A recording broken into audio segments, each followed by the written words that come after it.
Millionaire's deaf daughter sat on the cold hospital bench, staring at her trembling hands. She could feel the vibrations of the world around her, the footsteps, the hum of machines, but she couldn't hear a single sound. Not anymore. Not since the accident. Doctors walked past her, their lips moving, their voices lost. Her father, Richard Hale, one of the richest men in the state, stood a few feet away, arguing with specialists, signing papers, demanding treatments, begging science to fix what life had ruined. But his daughter, Lily, only stared at the floor. She wasn't crying. She had no tears left. She was 17, deaf, drowning, and tired of being treated like a fragile glass doll. Across the waiting room, a little girl tugged at her father's sleeve. "Daddy, why is that girl all alone?" The father looked up.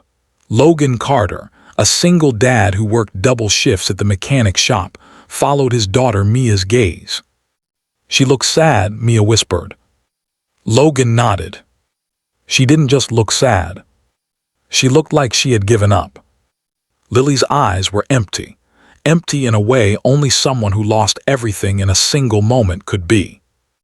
The millionaire stepped outside to sign more forms. Doctors followed him. Nurses left. The bench beside Lily stayed empty. So empty it made Logan stand. "Mia," he said softly, "stay right here. I'll be back." He approached slowly, not wanting to startle her. But Lily didn't look up. Didn't notice him. Didn't feel the floor vibrate from his steps. He knelt right in front of her. Still, she stared at the ground. So Logan gently tapped the bench, vibrating it. Lily's head snapped up, startled. Her eyes met his. Confused. Afraid. Lost. Logan gave her the smallest, softest smile. Lily stared at his lips, trying to read them, but he didn't speak. He lifted his hand and pointed to a small notepad he always carried for work. He scribbled a few words and slid it toward her. "Are you okay?" Lily blinked.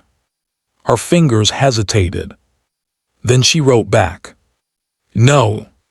It was the first honest thing she'd written in weeks. Logan read it, and instead of writing more words, he simply sat beside her. No questions. No pity. Just presence. Lily looked at him again, confused by the calmness in his eyes. Most people either treated her like a broken machine or like a fragile princess. But this man, he just sat. She slowly wrote another line. "You don't know me." He wrote back. "Maybe you need someone who doesn't." For the first time in weeks, Lily's lips parted. Not a smile. Something softer. Something almost like breathing again. Mia walked over shyly and held out a lollipop. Lily hesitated, then nodded. It was the first kind gesture she had accepted from anyone since the accident. When Richard returned, he froze at the sight. His daughter, silent and shattered, was sitting with a stranger, and she wasn't shaking. She wasn't panicking. She wasn't folding into herself. She looked calmer. Richard approached fast, protective. "Is he bothering you?" he asked. Lily didn't hear. Logan turned. "No, sir," he said, standing, "just keeping her company." Richard narrowed his eyes until Lily quickly shook her head. She scribbled. He helped. Richard stiffened, then exhaled. The next day, when they returned for more tests, Lily scanned the waiting room. Logan wasn't there. Something stung inside her chest. But on day 3, he was. He waved. Mia giggled. Lily felt warmth she'd forgotten existed. Every day they talked using the notepad. One afternoon, Lily grabbed his sleeve and wrote, "Can you teach me your daughter's signs?" Logan smiled. And for the first time, he spoke slowly so she could read his lips. "I'll help you." Those 3 words hit her harder than sound ever could. He taught her basic sign language. Taught her how to breathe through panic. taught her how to laugh silently, taught her how to live again. And he taught her father too. Richard, shocked that a mechanic with calloused hands was helping his daughter more than any specialist, approached Logan one day. "What do you want for this?" he asked stiffly. "Money, a job, a contract." Logan shook his head. "I'm helping because someone helped me once, that's all." Richard didn't know what to say. Over the next weeks, Lily followed Logan and Mia everywhere: picnics, grocery runs, even the mechanic shop. She couldn't hear, but she could feel the world again. Feel life again. Feel hope again. Then one evening, while Mia played with tools and Lily sat on a stool swinging her feet, Richard stepped inside the shop. He watched them from the doorway, a man who could buy half the state, staring at the man giving his daughter something he never could. "Peace."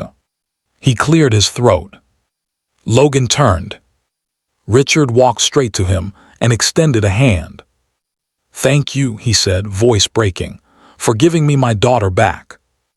Logan shook his hand firmly. Lily slid off the stool and tapped Logan's arm. When he faced her, she signed the words he taught her. "You saved me." Logan's eyes softened. He whispered, slowly, clearly for her to read. "I'll help you as long as you want me."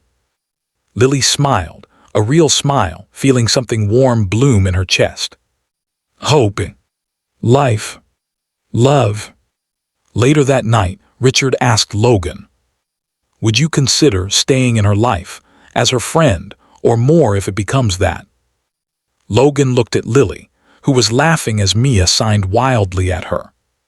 He nodded. "She's family now," he whispered.